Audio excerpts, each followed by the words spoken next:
28페이지입니다.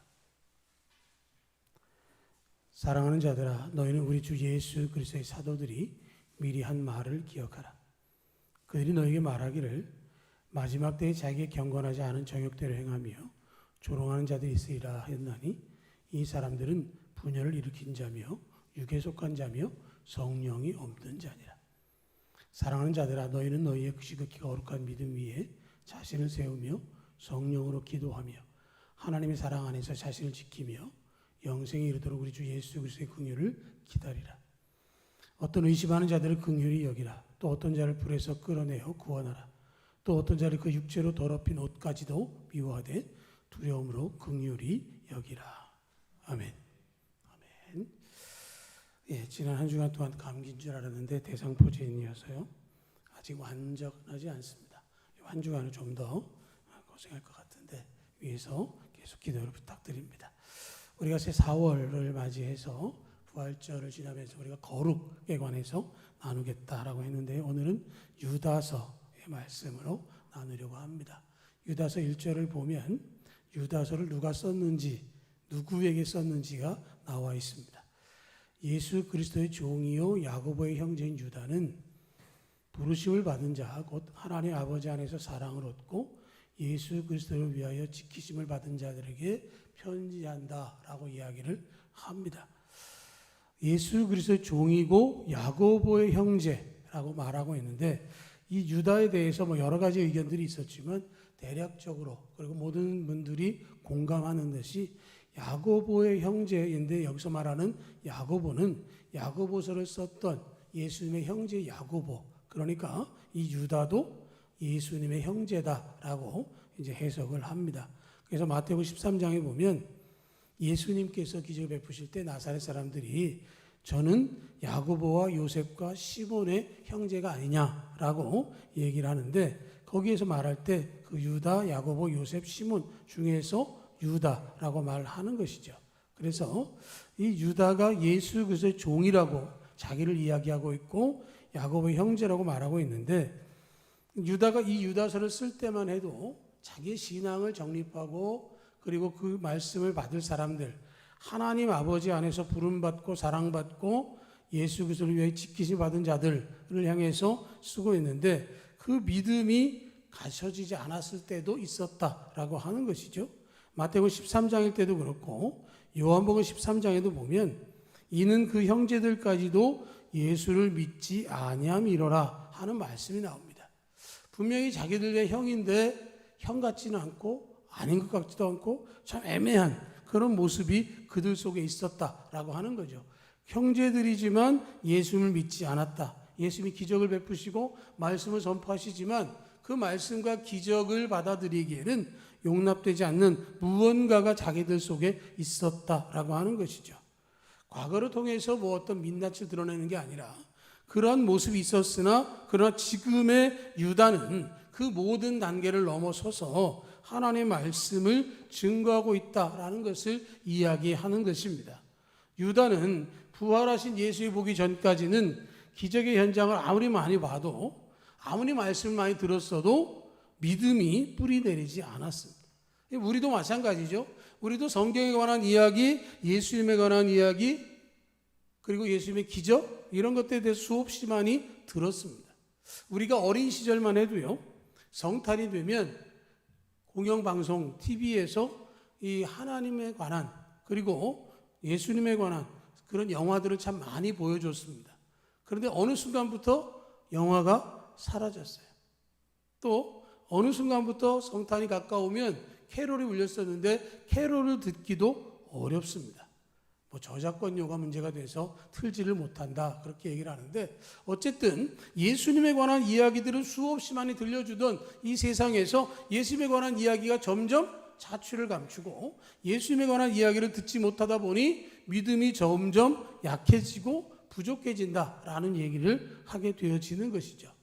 또 어떤 분들은 아주 재미있는 농담을 하나 합니다. 성경이 가로채로 바뀌면서부터 믿음이 약해졌다, 그런 얘기를 하더라고요. 왜 그러냐 그랬더니 예전 성경은 세로체였잖아요. 기억하세요? 옛날 성경 세로체? 옛날 성경 읽을 때 어떻게 읽어요? 이렇게 읽어요. 그래서 늘 맞습니다, 그렇습니다 그랬다는 거예요. 근데 요즘 가로성경이니까 아니요, 모르겠는데요. 그래서 성경 해석이 그래서 뭐 믿음이 약하다 그런 농담도 하는데 뭐 사실 그게 중요한 게 아니라 정말로 중요한 것은 들려진 말씀이 내 말씀이 되고 들려진 말씀이 내 안에 들어와서 그것 때문에 온전한 믿음의 자리에 설 수 있어야 되는데 유다가 예수님의 부활을 목격하고 나서는 그 믿음이 100% 전환되어졌다라고 하는 것이죠. 그래서 유다와 같이 증인으로 부르심을 받고 예수 그리스도를 위하여 복음을 증거하는 삶이 되어져서 우리가 함께 하는 것이죠. 그러면서 유다는 마지막 때가 가까울수록 거짓 교사들이 등장한다라는 얘기를 4절과 16절에서 합니다. 4절을 보면 이는 가만히 들어온 사람 몇이 있습니다. 그들은 옛적부터 이 판결을 받기로 미리 기록된 자니 경건하지 아니하여 우리 하나님 은혜를 도리어 방탕한 것으로 바꾸고 홀로 하나이신 주제 곧 우리 주 예수 그리스도를 부인하는 자니라. 거짓 교사들이죠. 16절을 보면 이 사람들은 원망하는 자며 불만을 토하는 자며 그 정욕대로 행하는 자라. 그 입으로 자랑하는 말을 하며 이익을 위하여 아첨하느니라. 거짓 교사들, 거짓 선지자들이 교회 안에 가만히 들어와서 교회를 흔들어 놓고 교회의 말씀이 그러한가에 상고하는 게 아니라 그렇지 않다라고 하는 미혹의 모습을 보인다라고 하는 것이죠. 하나님의 은혜를 도리어 방탕한 것으로 바꾸는 것이죠. 사도 바울이 죄가 많은 곳에 은혜가 더한다라고 말씀하면서 그렇기 때문에 너희가 죄를 더 지어야 되겠느냐라는 말은 죄를 짓지 말아라 하는 말씀인데 그렇게 듣는 게 아니라 죄가 많은 곳에 하나님의 은혜가 더 많으니까 우리가 죄를 많이 져가지고 하나님의 은혜를 많이 받자 이런 식으로 거짓 가르침을 준다라고 하는 것이죠. 원망하고 불만을 토하고 정욕대로 행하고 자랑하고 이익을 위해서 아첨합니다. 교회 안에서 다른 일들이 평상시와 똑같이 이루어졌는데 서운하고 아쉽고 불편하고 껄끄럽고 이런 일들을 느끼는 거죠. 이런 상황들이 되어진다고 한다면 그것은 내가 은혜가 부족하다라고 하는 것을 깨달아야 하고 내가 그러기 위해서 더 돌이켜서 온전한 믿음의 길에 설 수 있어야 되는데 그런 거짓 교사들, 거짓 선지자들이 교회 안에 들어와서 그런 분위기를 만든다라고 하는 것이죠. 그런데 그들은 하나님의 심판을 견딜 수 없을 것이다. 믿음이 있다고 하는 우리들이 신앙이 변질되거나 타락하거나 배신해서는 안 된다. 그렇기 때문에 17절 이하로 권면을 하고 있는 것이죠. 그래서 17절로 19절을 보면 사랑하는 자들아 너희는 우리 주 예수 그리스도의 사도들이 미리 한 말을 기억하라. 그들이 너희에게 말하기를 마지막 때에 자기의 경건하지 않은 정욕대로 행하며 조롱하는 자들이 있으라 했나니 이 사람들은 분열을 일으키는 자며 육에 속한 자며 성령이 없는 자니라 하는 말씀을 하고 있는 것이죠. 가장 먼저 뭘 이야기합니까? 사도들이 미리 한 말을 기억하라 라고 하는 거예요. 사도들은 예수님과 함께 직접 부름을 받고 예수님의 가르침의 말씀을 받았고 부활하신 예수를 만났고 성령 체험의 주인공들이었습니다. 한마디로 말하면 가장 직접적인 증인들인 그 사도들이 하는 이야기, 그들이 미리 한 말, 마지막 때가 되면 환란이 올 것이고 거짓 선지자들이 올 것이고 미혹당할 텐데 그렇게 흔들리지 마십시오라고 말했던 그들의 이야기들을 기억하라는 말씀을 하고 있는 거예요. 그들이 하신 모든 말씀의 압축판이 사도신경입니다. 사도들이 외운 게 아니라 사도신경은 사도들이 우리에게 전해주고 싶은 가장 핵심되는 복음의 내용인 것이죠. 그래서 하나님께서 우리에게 왜 예수님을 보내셨는지, 그 예수님이 우리에게 무엇을 하셨는지, 그리고 예수님이 앞으로 오시면 우리가 어떻게 될 것인지의 내용이 정리가 되어져 있기 때문에 사도들이 미리 한 말을 기억하라 하는 말씀은 사도신경에 고백되어지는 믿음의 고백을 받아들이고 그 믿음을 지키라 하는 말씀을 하는 것이죠. 주님께서 이 땅에 다시 오실 때 우리를 심판하기 위해 오실 그때까지 우리가 지켜야 될 중요한 권면인 것이죠. 그래서 18절에 보면 그들이 너에게 말하기를 마지막 때에 자기의 경건하지 않은 정욕대로 행하며 조롱하는 자들이 있으리라 하는 얘기를 했다는 것이죠. 우리가 오늘 새벽에도 사도행전 20장에서 밀레도에서의 바울의 설교를 우리가 나눴는데요. 거기도 보면 그런 얘기를 하죠. 마지막 때가 되면 사나운 이리들이 들어오고 또 교회 안에 있는 사람들 가운데에 자기 중심의 사람들의 행동들이 나타날 수도 있다. 그렇기 때문에 날마다 깨어 있어야 된다라고 말씀을 했는데 그 말씀 그대로인 것이죠. 이 사람들은 분열을 일으키고 육에 속하고 성령이 없는 자라고 이야기를 하고 있어요. 육에 속했다는 것이죠. 예수를 믿는 것 같지만 주인은 자기가 되어져 있습니다. 분열을 일으킵니다. 사람들의 의견을 통해서 화합하고 연합하고 우리는 사랑의 띠로 하나가 되었습니다. 아니라는 거죠. 자기 생각대로 자기가 원하는 대로 되지 아니하면 그 사랑의 띠로 묶여진 게 아니고 자기가 생각하는 대로 돼야 한다는 것입니다. 그러다 보면 분열이 생겨나는 것이고 그런 사람들은 성령이 없는 것입니다. 성령이 내주한다면 성령 안에서 하나가 되어지는데 주님이 재림하시는 그때가 가까울수록 거룩하고 경건하게 살아가려고 하는 보다는 불경건하고 음란하고 교만한 자들이 넘쳐날 것이고 지금 시대를 살아가면서 우리가 느끼는 그런 모습들이 그대로 나타나는 것이죠. 환경이 우리가 만나는 사람들이 대부분 불경건하고 음란하고 교만하고 거기에 물들어 있습니다. 여러분 AI가 노래를 부르는 것 들어보셨습니까? 많은 가수들이 노래를 부릅니다. 그런데 AI가 그 가수의 목소리를 흉내내서 노래를 불러요. 사람들이 그 가수가 부른 줄 알았더니 아닌 거예요. 여러분 노래가 그렇죠. 나중에 한 단계 더 가면 전화를 해서 우리 가족인 것처럼 내가 아는 친구인 것처럼 전화를 할 수도 있다라는 것이죠. A가 학습되고 학습되어지면 그 단계까지도 갈 거다라는 것들에 대해서 사람들이 의심하지 않습니다. 그 시대를 살아가면서 우리가 분별하는 것 굉장히 어렵습니다. TV 광고를 보면 많은 모델들이 나오는데 그 모델들 가운데 일부는 실제 인물이 아닙니다. 애니메이션은 아예 표시가 나는데 AI는 표시가 나지 않아요. 사람과 같아요. 그런데 그것이 이야기하는 것을 들어보면 그런 일들을 보는 것이죠. 그러다 보니까 이 시대를 살아가면서 적당히 나도 스며들고 즐기고 타협하고 익숙해지는 모습을 보일 수가 있다라고 하는 것이죠. 세상의 가치가 교회 안에 들어와서 신앙의 가치와 혼합되어져 쓰여질 때도 있기 때문에 그러한 것들에 대해서 우리가 심각하게 분석해보고 판단해야 된다라는 것이죠. 어울리고 따라하고 그들이 하는 것에 대해서 죄인지에 대해서도 심각하게 고민하지 않습니다. 그래서 사도들이 미리 한 말을 기억하라는 것은 바로 이러한 것들을 이야기하라는 거예요. 또 그러다 보면 자기 혼자만 하는 게 아니라 자기 주변에 있는 사람들에게 그 일을 권하고 함께 하려고 합니다. 공동체의 분열을 조장하는 것은 너만 알아야 돼 라는 비밀을 공유하면서부터 출발하는 것이죠. 너와 나의 비밀, 너와 나만의 생각, 우리가 함께하지 못하는 저 사람들과는 같이 의견을 나눌 수 없어 라는 것들이 그렇게 되어지는 것이죠. 예수님께서 말씀하신 것처럼 마귀가 마귀를 쫓아낼 수 없다. 성령 받은 사람이라고 한다면 성령으로 하나 된 공동체를 향해서 이간하거나 거짓의 씨알을 뿌리거나 당을 만들 수 없다라고 하는 것이죠. 이런 것에 대해서는 성령이 없는 자라는 것을 우리가 알아야 하는 것이죠. 그렇기 때문에 우리가 부활의 믿음으로 거룩하게 살아가는 것은 자기의 노력과 자기 성찰이 필요한 것이죠.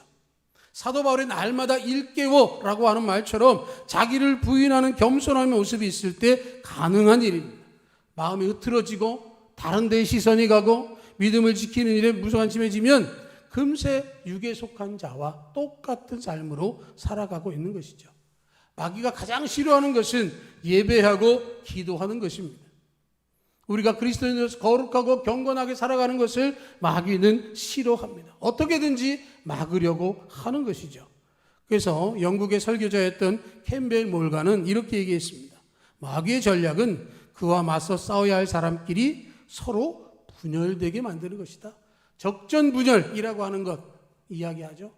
적과 싸워야 되는데 자기들끼리 싸우면 전쟁은 해보나 마나라고 하는 것이죠. 영적 전쟁은요, 믿음이 성숙해 갈수록 더욱더 치열하게 되어질 것입니다. 믿음이 자라나면 자라날수록 더 격렬해질 것입니다. 부활신앙으로 무장된 우리를 향해서 마귀는 우리를 향해서 음란과 교만으로 우리를 넘어뜨리려고 합니다. 아주 사소한 구멍으로 넘어지게 만들고 있고 그것을 위해서 벼르고 있는 것이죠. 그런데 여러분, 우리가 두려워할 필요는 없습니다. 에베소서에 분명히 전신갑주를 취하라고 말씀하신 주님이 우리를 향해서 근신하고 기도하면 반드시 이길 수 있다고 말씀하셨습니다. 우리에게 무장시켜 주시고 성령의 검으로 상대를 물리칠 수 있을 것이라고 말씀해 주셨습니다. 우리는 육에 속한 자가 아니라 성령이 내주하시는 영에 속한 자요 하나님의 사람입니다. 거룩과 경건의 모양만 있는 것이 아니라 날마다 우리의 믿음으로 확증하며 살아가는 것입니다. 십자가의 부활, 그 믿음이 마음과 머리와 입술과 행동에서 나타나도록 해야 할 것입니다. 우리 성령 충만하면 성령의 열매는 자연스럽게 맺혀지는 것입니다. 날마다 때마다 일마다 성령의 임재하심을 통해서 그 열매를 이루어 가시기를 축복합니다. 그러면서 사도 유다는 20절과 21절을 통해서 두 번째 권면을 합니다. 사랑하는 자들아, 너희는 너희의 지극히 거룩한 믿음 위에 자신을 세우며 성령으로 기도하며 하나님의 사랑 안에서 자신을 지키며 영생에 이르도록 우리 주 예수 그리스도의 긍휼을 기다리라 하는 말씀을 하고 있습니다. 거룩한 믿음 위에 자신을 세우고 성령으로 기다리고 영생에 이르도록 긍휼을 기다리라 하는 말씀을 하고 있는 것입니다. 성령으로 기도하며 긍휼을 기다리라. 거룩함을 유지하는 것은 습관이 되어야 합니다. 몸이 기억한다라는 말이 있습니다. 굳이 그렇게 하려고 하지 않아도 똑같은 상황을 만나면 내 몸이 그렇게 반응을 하는 것이 있어요. 그게 습관화된 겁니다. 체질화된 거예요. 기도하는 습관이 몸에 배어 있으면 거룩한 삶을 살아갑니다. 기도한다라고 하는 것은 예수님과 친밀함을 유지하는 것이고 예수님을 항상 의식하는 것이고 예수님과 무엇이든지 바로바로 소통할 준비가 되어 있습니다. 우리가 하나님을 부르는 자기만의 고유한 언어들이 있습니다. 하나님께 나아갈 때 자기가 고백되어지는 모습들이 있어요. 지금 은퇴하신 우리 배종수 교수님은 하나님 앞에 기도할 때마다 대표 기도하시면 늘 자비하신 주님입니다. 그분은 늘 자기의 삶 속에서 자비하신 주님으로 고백되어지는 거죠. 돌아가신 이상훈 교수님은 천지 창조부터 시작하셔서 종말까지의 언어를 다 집어넣으셔서 하나님을 부릅니다. 그분의 고백입니다. 여러분들이 하나님을 부를 때 어떻게 부르십니까? 사랑이 많으신 아버지 하나님이라고 부르십니까? 아니면 그냥 하나님 부르십니까? 이건 각자 다를 수 있지만 분명한 것은 내가 기도하는 가운데 하나님과의 관계가 온전히 형성되어지고 습관화되어지면 내가 고백되어진 그 하나님은 내 믿음의 고백의 주인이 되어 주시는 것이고 그것을 통해서 내 삶의 방향성이 분명하게 나타나는 것입니다. 기도하는 것을 통해서 우리가 옳고 그름을 분별할 수 있습니다. 기도하면 폭력과 모함에도 굴복하지 않습니다. 거짓과 술수에도 참여하지 않습니다. 기도하면 하나님의 음성이 언제나 들리고 기도하면 하나님의 뜻을 분별하기 때문에 사람의 말과 눈이 아니라 하나님의 말씀, 하나님의 시선을 의식하게 된다면 반드시 그 길은 거룩함으로 행할 수밖에 없는 것인데 그 기도를 말씀할 때 성령으로 기도하라는 말씀을 하고 있어요.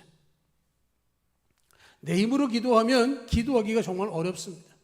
내 힘으로 기도하면 5분이 1시간 같아요. 그런데 성령으로 기도하면 1시간이 5분 같아요. 이거 체험해보지 않으면 말을 못합니다. 내가 하나님 앞에 기도할 때 그런 거죠. 성령으로 기도하는 것이 무엇인지 우리는 너무도 잘 알고 있어요. 나의 마음과 생각과 그리고 말과 행동을 주장하시는 것이죠. 하나님의 뜻을 분별합니다.